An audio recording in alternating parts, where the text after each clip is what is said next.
Hello and welcome. My name is Sahand and I'm a solutions engineer for Cisco Secure Connect. In this video, we're going to be taking a look at the Site Interconnect use case. So to get started, what does Site Interconnect actually facilitate for us? It allows us to interconnect our sites, users and applications securely, and help drastically simplify your network architecture.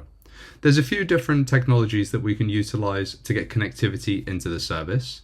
And Site Interconnect is a passive feature, meaning there's no configuration required. Now you might be saying to yourself, well, that's all well and good, but how does this feature actually work? How can we actually benefit from Site Interconnect? And to describe that, we need to look through a couple of architectures here. For starters, a traditional hub and spoke architecture. This should look familiar to most, where you'll typically have an appliance maybe sitting in your data center, and this would typically be a much larger appliance, say compared to your branch MX or any other appliances that you might have within your network. In addition, we might also connect our cloud resources and our hybrid work users directly into this site to act as a focal point where potentially security policies might exist. If we start to expand the scope into what this might look like in a real architecture, let's say for instance we have an organization distributed across the United States utilizing that traditional hub and spoke architecture. This type of topology was fine while most traffic generated was destined to resources hosted in the data center, but over time organizations have largely moved to SaaS applications which are available on the public internet. As a result, around 80% of traffic is now destined to the public internet. Most organizations will choose to tunnel their traffic to the data center, where traffic is aggregated and passed through security policies. This in turn causes longer round-trip times and results in a poor end-user experience. The alternative is applying security policies at each of these locations, but this is a large administrative overhead and exposes the possibility for misconfiguration. In addition, organizations might be required to spend more on hardware or software for these locations, whether it be for performance purposes or feature requirements reasons.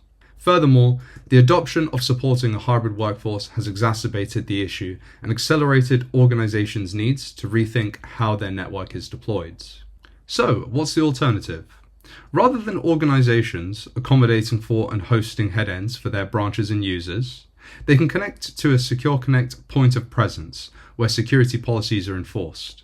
From here, internet traffic breaks out locally from the POP that you're connected to in order to send traffic to its destination quicker. For internal traffic, rather than taking a site-to-site VPN tunnel built over the public internet, traffic can be forwarded through our private backbone, increasing performance when transmitting data between longer distances. Let's say, for instance, we have a user that's sitting in San Francisco that's connected to our Palo Alto POP. If I needed to send traffic to get access to the resources that live behind our Chicago data center, that traffic would be sent through our Interconnect. In the instance where the Palo Alto POP might go down, let's say for maintenance purposes, I can then fail over to a Los Angeles POP and then have traffic forwarded through a different path within our Interconnect. If we zoom out to take a look at how this is applied at global scale, we can see here that all these dots are representative of the POPs that are available within Secure Connect. Please note that this is simply a snapshot when this video was recorded, and for the latest information, please check Meraki documentation for the Secure Connect data center list. From an architectural standpoint, our new hub essentially becomes the cloud service, which will be highly available in multiple regions and allows the centralization and distribution of network and security policies.